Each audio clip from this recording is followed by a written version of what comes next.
Olá, meu amigo, olá, minha amiga, que Jesus, nosso Mestre, nos abençoe. Iniciamos agora Espiritismo e Educação pela Web Rádio Estação da Luz. Vamos ao ar, ao vivo, toda segunda-feira, às 8h30 da noite, e a Estação da Luz transmite o programa através do Facebook e também do YouTube.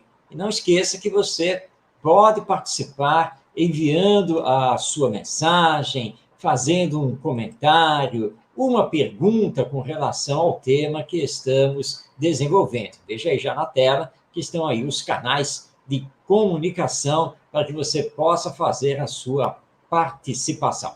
Mas aqui dividindo a tela direto do Rio de Janeiro, aliás, tanto eu quanto o Ronaldo estamos direto do Rio de Janeiro, então está aqui o nosso Ronaldo Gomes com a sua saudação. Muita paz e saúde, que Jesus nos abençoe. Estamos aí, mais uma vez, para aprendermos e aprendermos uns com os outros. Muita paz. É isso aí, Ronaldo. Hoje nós vamos dar continuidade ao tema que iniciamos na semana passada. Tema esse que tem por base, aqui está o livro Estude e Viva, dos Espíritos Emmanuel e André Luiz. Este livro tem uma característica diferente, porque as mensagens do Emmanuel foram psicografadas pelo Chico Xavier e as mensagens do André Luiz tiveram a psicografia do médium Valdo Vieira.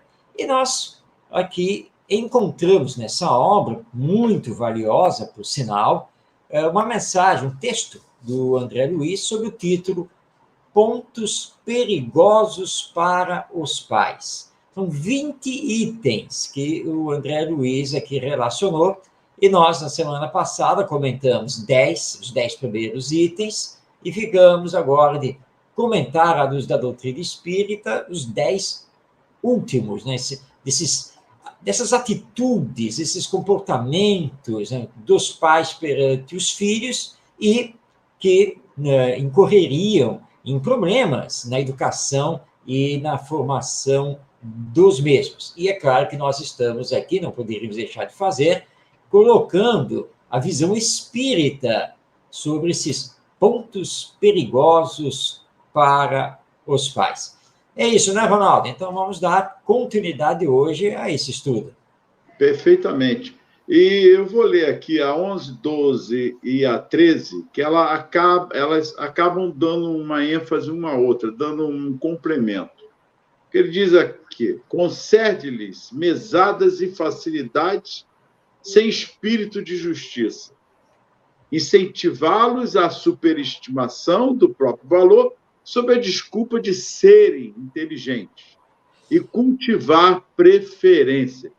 Marcos, as três estão interligadas, porque uma coisa não pode separar da outra. Se eu estou concedendo mesada e facilidade, eu estou incentivando a superestimação do próprio valor dele e, ao mesmo tempo, cultivando certas preferências, ou seja, inversões de valores. E aí, Marcos? Ronaldo. Nós já comentamos aqui no programa que os filhos têm que ser amados igualmente. Os pais têm que fazer um esforço muito grande para ter a mesma consideração, o mesmo afeto para todos os filhos. Então, essa questão de dar preferência a um em relação aos outros é um desequilíbrio na educação e de consequências não muito boas, porque as crianças são muito espontâneas, porque o espírito, quando reencarna, ele, no período infantil, vai pensar como criança. E todos nós sabemos como a criança é espontânea, né? E nada pior do que a criança chegar para o avô ou para a avó, por exemplo, e dizer assim: vó, a minha mãe não gosta de mim. Aí é claro que a avó fala: não, que isso? Por que você está falando uma coisa dessa? Claro que ela gosta de você. Gosta não, vó. Ela gosta mais do fulano, que é o irmão. Né? E vai relatar por quê? Porque ela está vendo. E ela sente. Então, os pais têm que tomar muito cuidado com essa questão de preferência. Todos os filhos, na verdade, são filhos de Deus, espíritos reencarnados que Deus confiou aos pais. Ah, mas tem aquele problema do passado, né? Mas sem saber explicar, mas com o fulaninho, eu não consigo me dar bem e eu me dou melhor com a minha filha. Mas tem que superar isso. Tem que fazer esse esforço. No caso aqui da mesada, né, que o André Luiz aqui cita, por exemplo, né, olha só, tem que ser justo. Né? Então, para ser justo, precisa saber exatamente, né, qual é a idade da criança, o entendimento dela, o que pode liberar, como, e muito cuidado com essa história de ficar pagando tudo para os filhos, cobrindo despesa sobre despesa, porque os filhos não vão dar valor ao dinheiro, não vão dar valor ao que estão ganhando, ao conforto que recebem, nada disso. Então, se a mesada é aquele X, você vai ensinar o seu filho a viver com aquele X. Se é X por semana, ele tem a semana toda para viver com aquilo. Ele não pode chegar lá na cantina, por exemplo, da escola, e logo na segunda-feira gastar toda a mesada. A mesada não é para a semana. Então, ele tem que aprender a dar valor a isso. E esse outro item aqui, que é essa questão aqui da superestimação do próprio valor. Sim, os filhos podem ser inteligentes, mas isso não quer dizer que sejam bons. Há uma grande diferença. Não? Ser inteligente é uma coisa. Ser bom, ter um bom caráter, já é outra história. E esse é o ponto mais importante. Muitos pais, não é, Ronaldo, ficam assim, como meu filho é inteligente, meu filho já passou de ano, porque o meu filho, quando a gente faz as brinquedas, os jogos educativos, dessa vez, ele bate todo mundo, ele é rápido, ele é ágil, ótimo, tudo isso é muito bom, mas ele sabe ter limites, ele sabe respeitar o direito dos outros, ele compreende que o bem coletivo é que faz bem, inclusive para ele, porque ele vive na coletividade. Ou seja, os pais estão se preocupando em trabalhar a sua formação moral. E se os pais não fizeram isso, sabe o que vai acontecer quando ele crescer? Ele não é muito inteligente, ele vai utilizar a inteligência dele para dar uma rasteira nos próprios pais. Quando tem questões de patrimônio, não é? Herança. E nós conhecemos essas histórias muito bem, não é, Ronaldo? Até porque a mesada, ela não está atrelada, ela não está e nem deve estar atrelada a alguma coisa que ele faça. Muito ao contrário. O que é a mesada? Mesada é para ele comer a merenda dele, tiver que passear e tal, mas não porque tem que tirar nota boa para ganhar mesada, porque tem que ter o comportamento correto com o avô, com a avó, ou com a mãe, ou com o pai. Não tem nada a ver. Infelizmente, a mesada ela se tornou como se fosse um prêmio para que eu pudesse dar a meu filho ou ao meu neto, que geralmente é assim que funciona, por conta de comportamento ou uma troca de alguma coisa. Marcos, me desculpe, mas mesada, será que é isso? Claro que não. Você tocou num ponto agora muito importante, Ronaldo. Não, mesada não é para ser utilizada para barganhar comportamento. Não é? Olha, como nós visitamos seus avós e você se comportou direitinho, eu vou te dar mais X, né, para este mês aqui, para você lá na escola. Não, ele tem que se comportar direito porque tem que se comportar direito, em respeito aos avós, por estar na casa de outras pessoas da família. Comportamento não se paga. Se você hoje, tá? Se você não soltar nenhum palavrão, eu aumento sua mesada. Não, tudo bem, ele até vai se controlar, né? Afinal de contas, se ele não falar nenhum palavrão, se ele não xingar ninguém, ele vai ganhar mais um X ali de complemento à sua mesada. Mas não quer dizer que no dia seguinte, que já não tem mais esse compromisso, que ele não vai voltar a xingar as pessoas e assim por diante. Então, não se usa a mesada para isso. Mesada é o que você bem colocou, Ronaldo. Bom, olha, nós vamos te dar X por semana, que como você já está na escola, tem uma coisinha aqui para comprar, uma coisa... Você leva o lanche de casa, mas se você quiser comprar alguma coisa lá na cantina, alguma coisa... Então, você vai ter esse dinheiro para a semana. E tem que explicar muito bem isso para ele. E é só isso, ponto, e acabou. Um extra é com o pai e com a mãe. Acabou. Ensinar a administrar, não é isso? É. Olha que interessante. Você ainda vai ensinar ele a administrar, a fazer contas. Olha o processo como é totalmente diferente.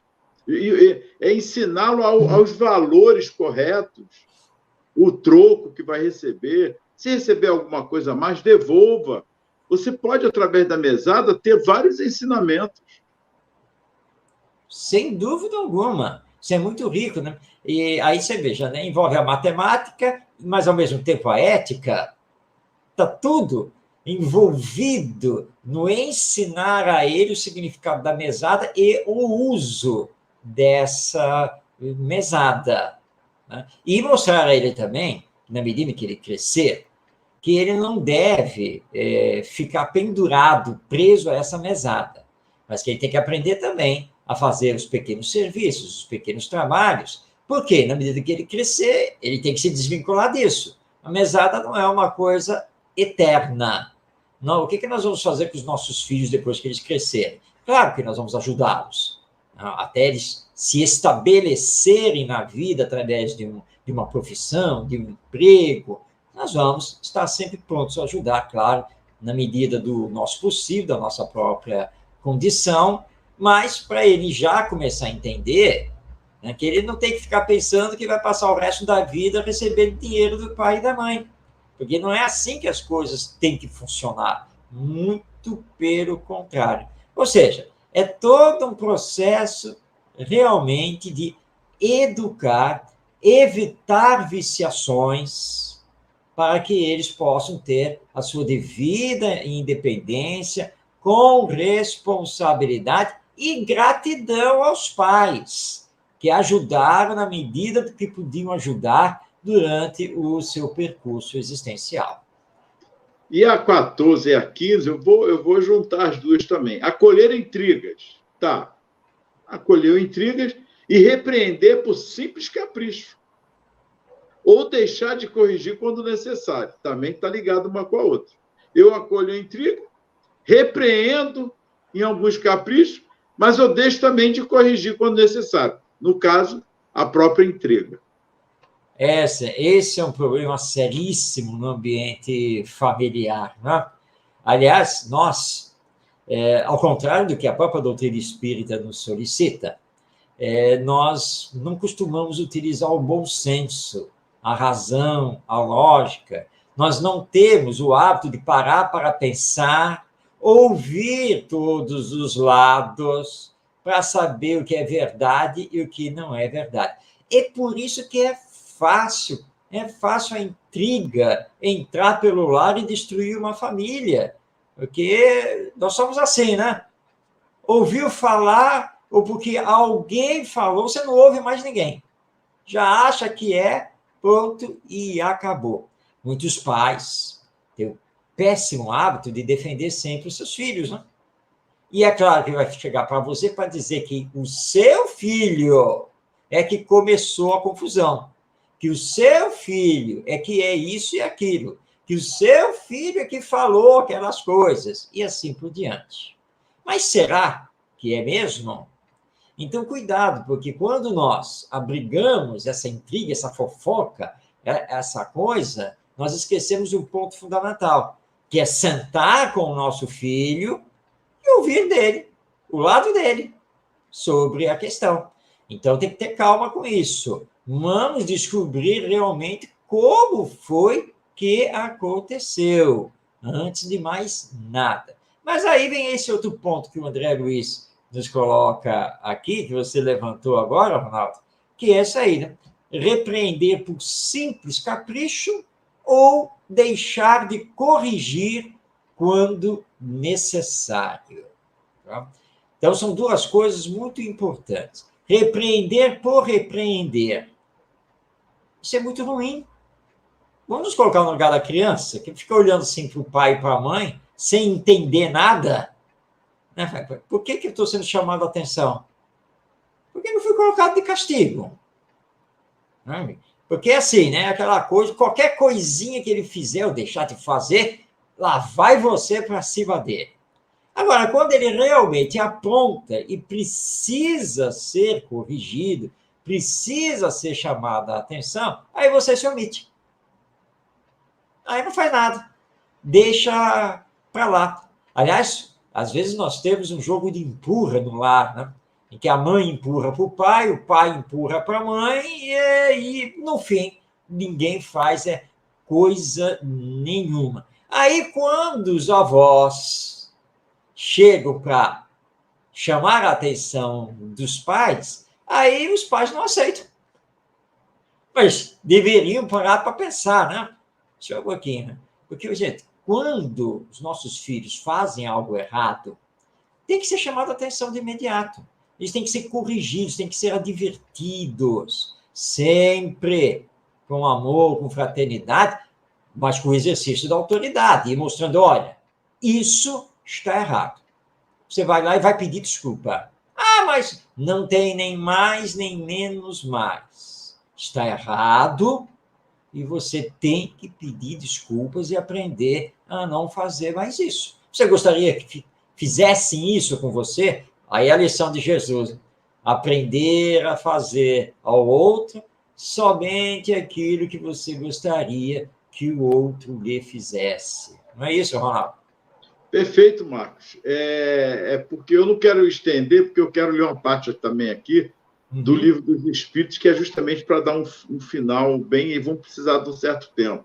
Então, eu estou juntando as 16, 17, 18 comandos anteriores, porque elas estão interligadas. Você vê só. E é isso mesmo que você está colocando. Olha só, você acabou de falar, olha aqui. Forçá-los a receber preconceitos e tradições, ou impor-lhes determinada carreira profissional sem observar-lhes as tendências. Ou seja, eu acabo forçando, por tradição, a carreira também que ele tem que seguir, porque, afinal de contas, eu sou advogado, então meu filho vai ser... Ou, não, melhor, minha esposa que é médica, é doutor... Não, esquece. Por tradição, o avô realmente teve lá uma excelente... Era engenheiro, então... Quer dizer, você está impondo, forçando a receber preconceito, ainda tem esse aspecto, não se mistura com aquele pessoal, não. Por favor. Aí eu não sei as tendências dele, porque ele é um espírito imortal.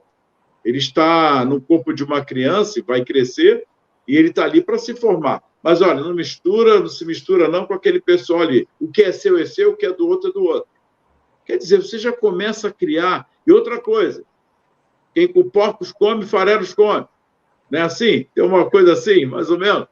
Então, Marcos, a tradição ou o aspecto cultural que acaba também influenciando o meio é um trabalho muito grande em que as famílias precisam estar despertas em relação ao que realmente é bom da tradição e o que não deve ser repetido. Porque tem coisas boas, nós já falamos aqui da tradição, mas o que não deve ser repetido. Sem dúvida. Nós precisamos aprender a quebrar determinados ciclos culturais. Porque o que acontecia antigamente não quer dizer que tem que ficar sendo repetido, que pode não ser realmente o ideal. Então, perante a mobilização cultural dos nossos dias, nós temos que medir essas coisas. E essa questão aqui da formação, né, dos nossos filhos, hoje, claro, isso aí já está mais leve, está mais aberto, mas ainda tem. Conheço vários casos em que o pai ou a mãe bateram um pé porque Não, porque meu filho vai ser não sei o que lá, porque a minha filha tem que se formar em não sei o quê. Mas nós esquecemos, como você bem lembrou, que estamos diante de um espírito imortal. Um espírito que já teve várias outras existências, portanto, ele já tem aquisições no campo intelectual, no campo emocional, vem com um determinado planejamento reencarnatório e está trazendo as suas tendências naturais, que já lhe pertencem. E nós precisamos saber observar isso para entender qual seria o melhor caminho profissional, de formação intelectual, científica dele, e respeitar quando ele tomar, de fato, a decisão. Aí você está sonhando, né? Não, por tradição, porque olha só, tá? Eu herdei a empresa de engenharia do meu pai, que, na verdade, foi o meu avô que fundou, quer dizer, já vem lá do avô, bisavô agora aqui da criança. Então, ele tem que agora fazer ou arquitetura ou engenharia, porque ele vai ser meu sucessor do escritório, na empresa. Mas aí ele veio com uma tendência para ser músico. Você cantou sertanejo. E aí? Você vai considerar que isso é um escândalo? Como? Você vai seguir música? Você quer fazer faculdade de música? Você vai fazer dupla com não sei o quê? Só não pode fazer com o Ronaldo, tá? Bom, mas isso é outra questão que depois nós vamos discutir. Aí há o preconceito, né? A coisa cultural. Mas vem cá. Tá, tudo bem. Seu avô foi engenheiro, seu pai foi engenheiro, você é engenheiro. Mas só por causa disso, seu filho tem que ser engenheiro? Ele não pode ser músico? Ou qualquer outra profissão que realmente ele goste que esteja nele? Então, nós precisamos entender que forçar isso pode ter um adulto frustrado depois. Ele até pode fazer engenharia, se formar e pode até assumir a empresa, mas não vai conseguir manter família, vai ter problema disso, vai ter problema daquilo, porque, na verdade, ele carrega uma frustração com ele. Ele não pôde ser na vida aquilo que, de fato, ele queria ser, por imposição do pai, da mãe, da família e assim por diante. Então, muito cuidado. Nós temos que respeitar o que os nossos filhos querem ser, dentro das habilidades, das competências deles, dos sonhos deles. Então, isso é muito importante. Obrigá-los a casar ou deixar de casar, como também frustrar-lhes a liberdade de escolha da companheira ou do companheiro.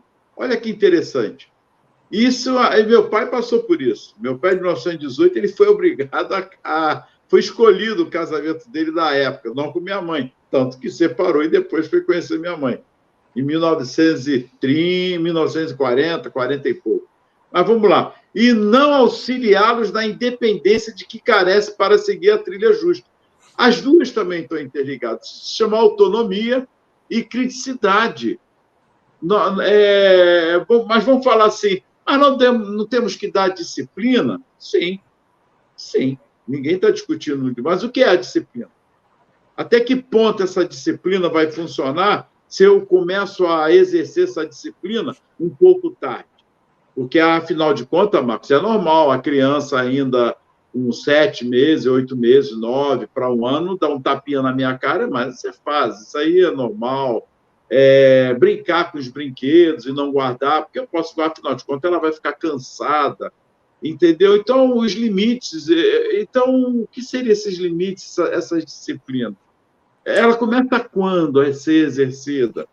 É outra coisa que a gente precisa desmistificar, Marcos. Sem dúvida, Ronaldo. E começa desde sempre. Disciplina. Agora, a disciplina não pode tolher a independência. Então, se confunde muito essas coisas. E, às vezes, nós disciplinamos, ou queremos disciplinar, mas de uma forma falseada. De quando você, na verdade, assume tudo. Você faz tudo. Que coitado, né? Não, ele é muito pequeno ainda. Daí você está fazendo tudo. Não, não, não, deixa que eu que sei fazer. Daí lá está você de novo. Ora, você, na verdade, você está criando uma dependência. E ele vai se acostumar com essa dependência. E se acostumando com essa dependência, você começa a exercer, então, sobre ele um domínio que chega neste ponto aqui que o André Luiz aborda do casamento. E você acaba escolhendo quem namora, quem deixa de namorar. Isso me faz lembrar um casal amigo, são espíritas também, e esse casal estava me contando a história ocorrida. Eles também tinham um casal de filhos, mas que já estavam na juventude, né? E um dia a filha chegou em casa e tal, e falou assim, pai, eu estou namorando. Aí ele falou, é? Quem é? É do colégio? É da mocidade, lá do centro espírita? Não sei o quê. Não, é assim, assado e tal. Então traz ele aqui que eu quero conhecê-lo. Aí a filha ficou meio assim, né? Como assim? O senhor quer conhecer para quê? Eu tenho que saber quem ele é. Acha que eu vou deixar qualquer um namorar a minha filha? E não sei o quê, e não sei o que lá. E no fim, depois, a esposa conversou com ele e mostrou que ele...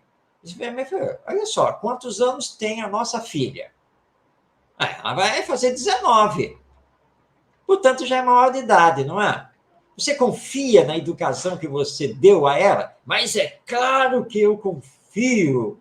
Né? Mas parece que não. Você não confia, não. Tanto que você fez um interrogatório em cima dela. Agora quer conhecer o rapaz aí, quer analisar a ficha financeira, a familiar, espiritual, reencarnatória dele. Que história é essa? Não pode ser assim. Se ela ainda fosse uma pré-adolescente, uma adolescente, os cuidados seriam maiores. Mas nós ensinamos os nossos filhos a terem autonomia com responsabilidade. Eles sempre frequentaram o centro espírita, conhecem a doutrina. Aliás, até hoje estão integrados no centro espírita e na doutrina. Que história é essa aí agora? Tá? Agora, vem cá.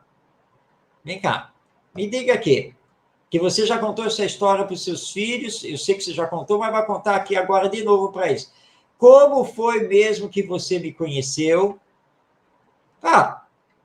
Foi num baile, né, que eu conheci você. Foi num baile. Mas o seu pai deixava você ir no baile? Meu pai? Não, mas não deixava mesmo. E de jeito nenhum, ele me trancava no quarto, quando chegava sábado, domingo. Mas como é que você conseguiu me encontrar no baile naquele dia? Eu enganei o velho, né? Eu pulei a janela lá do quarto, tá? Que eu me mandei, depois, quando eu voltei, entrei pela janela, e ele nunca soube que eu fui no baile onde eu encontrei você. Aí os filhos estavam ouvindo a história, né? Aí os filhos, pois é, pai, tá vendo? O senhor burlou o nosso avô, certo? E aí, agora o senhor quer exercer esse mesmo controle sobre nós? Isso é certo? Aí ele disse, olha, Marcos, aí é nessa hora que eu cocei a cabeça, parei, pensei, meu Deus, eu estou totalmente equivocado.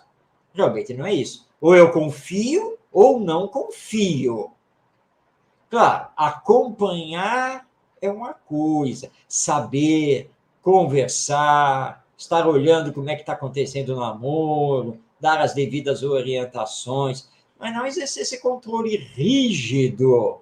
Né? E aí, daqui a pouco vai querer escolher, vem cá, só quero saber uma coisa, é de boa família e tem dinheiro? Mas isso era nos antigamente, não, Renato? Não pode mais fazer isso hoje em dia. Não é mais assim. E nós ainda vivenciamos, observamos muitos casos ainda como esse. Mas também tem aquele aspecto do largar, né? Largar. É o outro lado. Não deixa, não tem mais jeito também. Chegou aos 13, 14 anos, não tem mais jeito. Quer dizer, de uma maneira ou de outra, a família também está transferindo a educação para a escola. Claro que a escola é o segmento, mas não vai substituir jamais a educação que a família é fundamental nesse desenvolvimento. Até porque o desenvolvimento total da criança, ela passa pela infância, passa pela gestação e na concepção, como nós já vimos. É só voltarmos para ver o histórico, fazer uma diagnose de como foi todo o processo antes mesmo dessa criança nascer, em termos familiares. Se nós formos analisar, nós vamos ver que há uma variante de situações que a psicologia, a psiquiatria, a neurologia, a neuropsiquiatria, enfim, vai trazer respostas para que possamos entender e compreender o que houve. Marcos, a pergunta 379, porque aí a gente já vai chegar na pergunta 20 depois, mas ele diz assim, do Livro dos Espíritos, está com ele aí? Estou com ele aqui, já estou abrindo, vamos lá. 379. Ok. Eu sei que você ainda não leu essa parte. A infância é tão desenvolvido quanto o de um adulto, o espírito que anima o corpo de uma criança. Olha que interessante, Kardec, já naquela época, é tão desenvolvido. Não está falando em perfeição. A gente precisa atentar no que Kardec está perguntando e compreender. É tão ser desenvolvido moralmente, mas até que ponto, e intelectualmente, até que ponto. É quanto de um adulto, o espírito que anima o corpo de uma criança? E os espíritos respondem. Pode ser, pode até ser mais. Se mais progrediu. Apenas a imperfeição dos órgãos infantis o impede de se manifestar. Obra de conformidade com o instrumento de que dispõe. Caramba, olha a importância aí da educação que a família está dando e desenvolvendo nesse ser que está chegando. Porque ele pode ser até mais, Sim. Mas progrediu mais no intelecto ou na moral? E que ponto desse intelecto ele é mais inteligente do que eu? Marcos, será que aí não tem uma deixa que Kardec e os espíritos deixam para nós em relação ao texto do André Luiz? Sem dúvida, Ronaldo. Nós temos nessa questão 379 algo muito importante, que o Espiritismo está sempre nos chamando a atenção. Somos almas ou espíritos imortais. Somos destinados à perfeição, mas temos que fazer essa caminhada evolutiva. Para isso, Deus nos entrega a reencarnação, ou seja, as existências corpóreas. Essas encarnações são interligadas entre si, elas não ficam estanques e ficam perdidas. Não, porque o espírito guarda consigo toda a memória dessas existências passadas. Então, quando ele reencarna, ele precisa passar pelo período da infância, onde nós sabemos muito bem, o corpo é muito frágil, está lá naquele seu desenvolvimento, o cérebro ainda está se desenvolvendo. Então, o espírito, por causa do período infantil, não pode se mostrar por inteiro. Não tem como. Ele está se utilizando aqui na expressão dos espíritos de um instrumento ainda débil, imperfeito, ou seja, um corpo que ainda precisa crescer, precisa se desenvolver muito. Mas ele não é o corpo. E é isso que nós temos que lembrar. Ele não é esse corpo. Ele é uma gracinha aos 3 anos de idade, aos 5 anos de idade, mas ele não é esse corpo, ele não é isso. Ele é o espírito. Aí a indagação de Kardec. Bom, então, dentro disso, isso quer dizer que esse espírito que está agora passando pela infância, ele pode ser mais adiantado do que o espírito dos pais? E aí, qual é a resposta do gênero? Perfeitamente. Claro, porque você não sabe quem ele é, você não sabe qual é a caminhada evolutiva que ele já fez. Ele tanto pode ser mais inteligente do que os pais, como pode ser mais moralizado do que os pais. Perfeitamente. Como pode ser muito menos em relação aos pais. Em termos de educação, isso não pode ser esquecido, de jeito nenhum. Por isso que Kardec coloca, olha, tem que saber utilizar a ciência da observação. Observa, percebe como é que ele usa a inteligência dele, quais são as demonstrações de sentimento que ele faz, porque aí você vai captar o que ele já tem, o que ele já está trazendo, o que precisa de correção de rota e o que deve ser reforçado. Esse é o processo verdadeiro da educação. E aí você obedece aqui o respeito à autonomia dele, à liberdade dele, ao que ele é, que é o espírito. Ronaldo, nós que já somos adultos, podemos olhar a nossa vida, e hoje nós temos um entendimento assim maior, porque já estudamos muito também. Todos nós aqui hoje refletimos sobre isso e concordamos, né, que ser livre, que ter autonomia, ser respeitado nos nossos sonhos, nos nossos ideais, né, essa coisa toda, é a melhor coisa que pode existir. Mas isso não é só para nós adultos. É também para as crianças, porque a criança de hoje é o espírito adulto de ontem. E será o espírito adulto de amanhã, dentro desta atual existência. Então, nós não podemos esquecer disso. Então, pais, passem agora a olhar para os seus filhos pequeninos como espíritos, lembrando dessa carga que eles estão trazendo, que você não pode sufocar, que você não pode atropelar e querer formatá-lo, pronto, e acabou. Ele é um espírito, como você também é. Então, não podemos esquecer disso. Então, a questão 379 do Livro dos Espíritos, realmente ela é muito importante. Até porque é agora que vem o último ponto em que André Luiz coloca, que corrobora com tudo isso.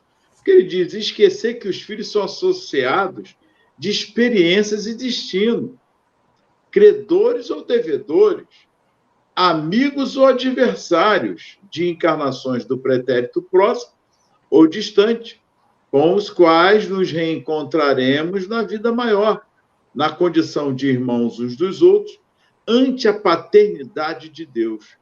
Está aí tudo que você colocou e que a pergunta de Kardec já coloca, os espíritos respondem nesse aspecto. E nós nos esquecemos disso, que pode ou não ter todo esse contexto, e com certeza a grande maioria das encarnações está ligada a isso, do pretérito, distante ou não, dos adversários de encarnações ou não. E Marcos, e aí vem um grande agravo nisso tudo, porque a doutrina, aí desde 1856, com o advento do Livro dos Espíritos, 57, nós ainda vivenciamos, e a psicologia ajudando, enfim, a ciência corroborando com muitos aspectos, mas a família ainda ela se perde um tanto quanto em devaneios. Onde eu quero chegar com isso? Porque eu escuto muito isso, creio que você também. Eu não vou dar educação, você tocou mais ou menos nesse ponto. Eu não vou dar educação que meus pais me deram, porque não concordo muito com isso. E nós já comentamos aqui isso. Não. Eu, sinceramente, eu não tive uma educação muito boa dos meus pais, não. Marcos, tem alguma coisa aí que vai de encontro, não é encontro não, mas vai de encontro a tudo que nós estamos falando aqui? Porque será que nossos pais, nossos avós, nossos antecessores, erraram tanto assim na nossa educação aos dias de hoje? Ou são um conglomerados de situações ao longo do tempo? Eles podem ter, sim, se equivocado um momento ou outro, sim, claro. Mas nós temos que entender que todo pai, toda mãe quer o melhor para os seus filhos. Esse é sempre o princípio. Claro que isso vai depender da educação também que tiver, da visão que tem sobre a educação. E os filhos, agora crescidos, têm que lembrar disso. Não, meus pais podem ter se equivocado nisto ou naquilo, mas tentaram me educar da melhor maneira possível. E como eles entendiam que deveria ser a educação, na época deles, tentando fazer com que todos os filhos caminhassem no campo do bem. Ok, erraram nisto, se equivocaram naquilo. Agora, não quer dizer que erraram tudo, né? E que você tenha que descartar completamente. Esse descarte total, muitas vezes, provoca que você erre agora com os seus filhos. Você não pode esquecer da sua infância, da sua adolescência, do convívio com seus pais, com seus avós, enfim, você não pode esquecer disso. É como o Herculano Pires, né? Nós já trabalhamos isso em outro programa, quando ele faz aquela famosa pergunta: por que os adultos se esquecem que já foram crianças?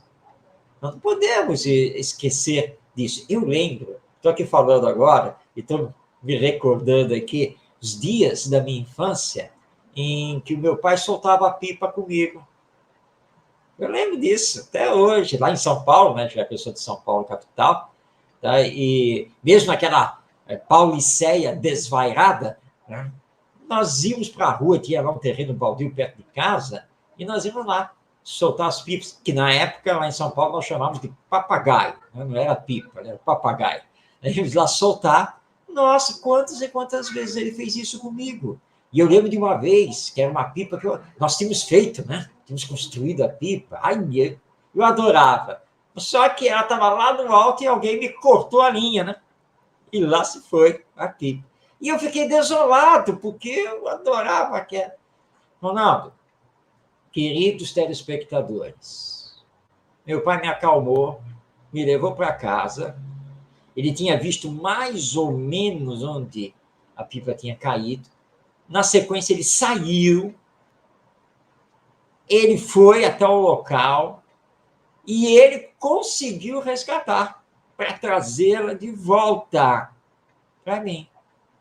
Quer dizer, nós não podemos perder essas memórias e esquecer que, por exemplo, esse tipo de ação é o que você tem que fazer agora com os seus filhos. E isso foi um ato de amor, não é? De dedicação.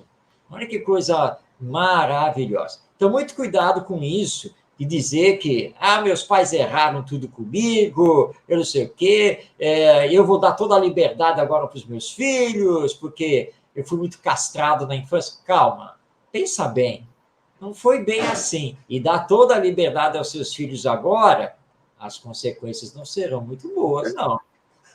Marcos, eu gostaria de aproveitar esses finais, assim, uns 10 minutos aí, para lembrarmos, porque ele fala aqui, os filhos são associados à experiência anterior, credores ou não, e os espíritos respondem, pode ser até mais desenvolvido.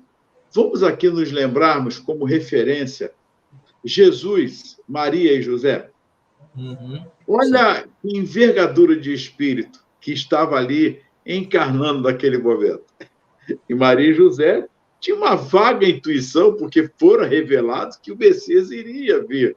Mas eles estavam tanto atônitos, porque isso é natural, vai nascer, tem que fugir daqui, fugir para ali. E nesse processo todo, você percebe que eles esquecem em certos momentos, porque, afinal de contas, é uma criança que está ali e eles precisam educar.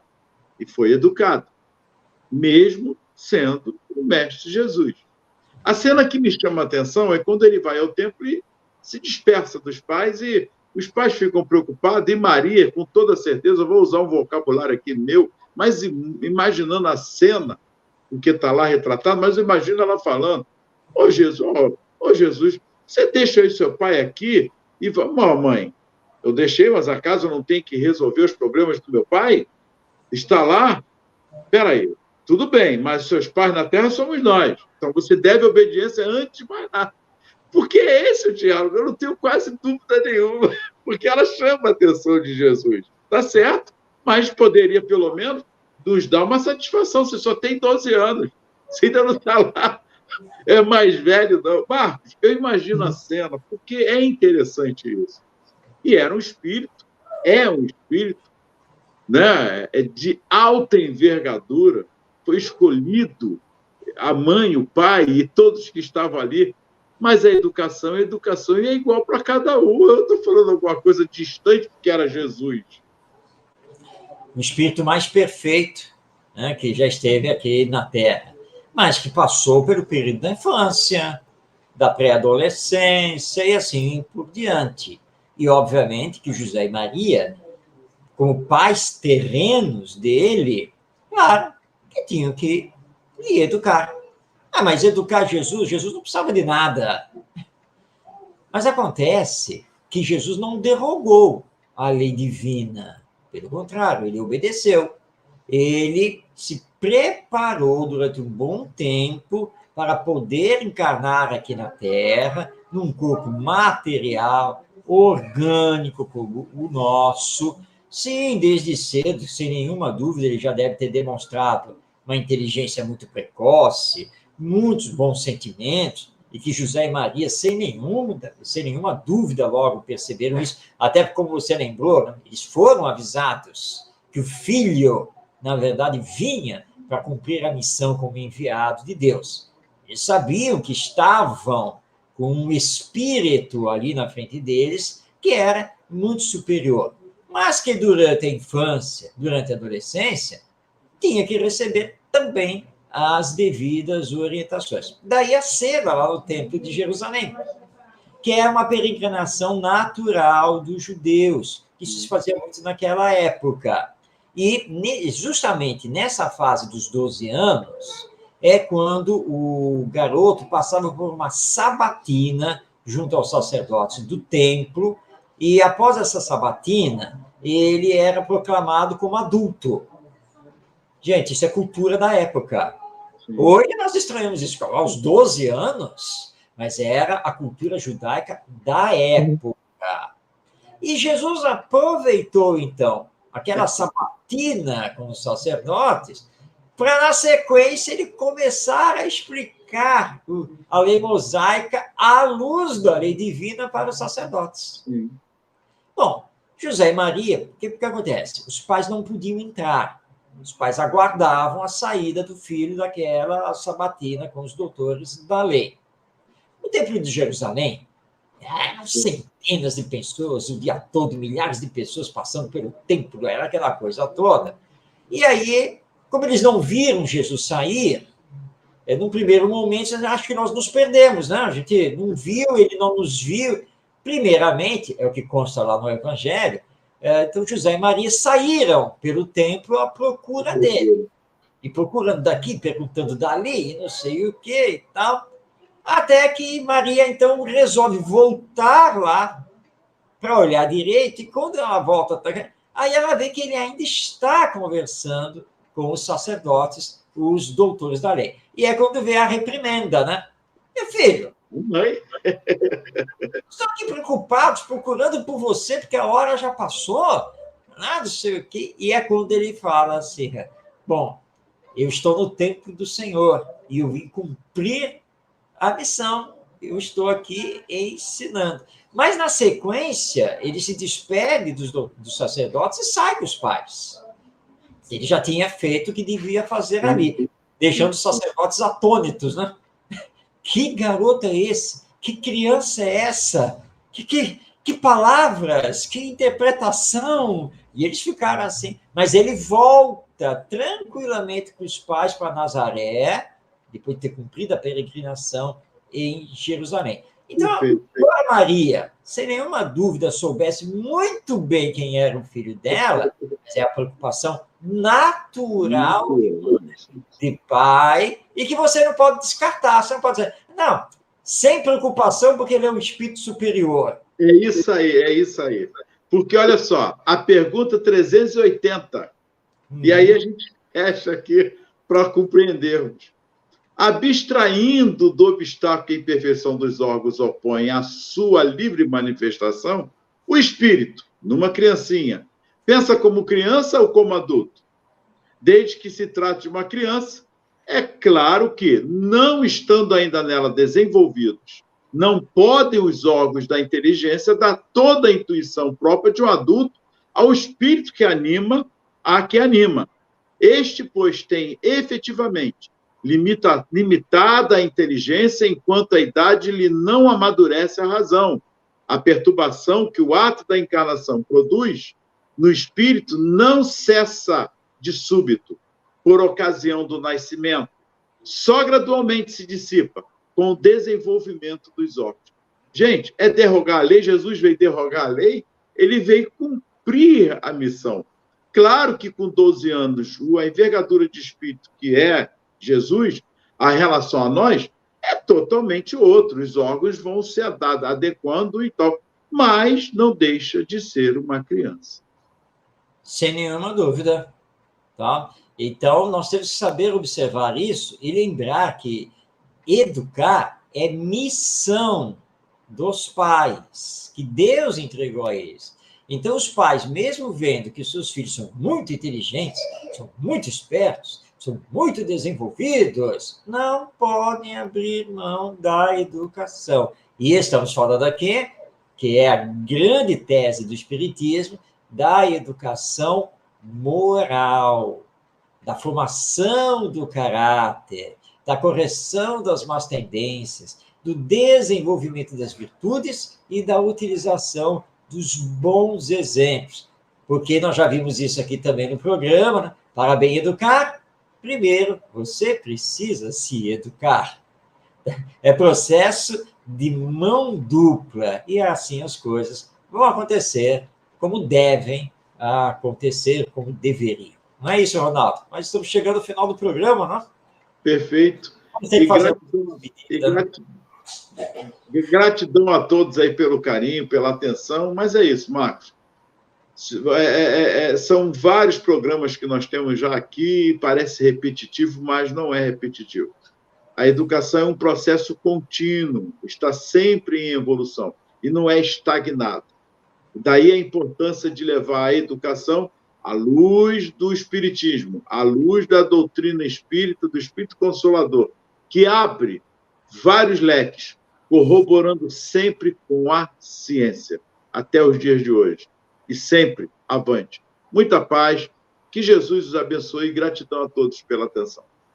Chegamos aqui, então, ao final do nosso programa, mas olha o momento da indicação aqui literária.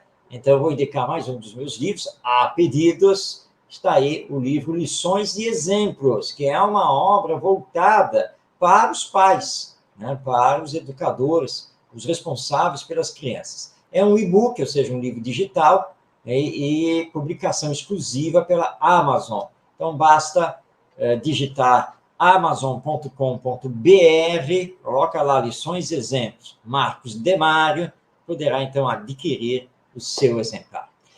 Um grande abraço a você que esteve conosco hoje ou que vai ainda nos assistir através do canal no YouTube da Web Rádio Estação da Luz.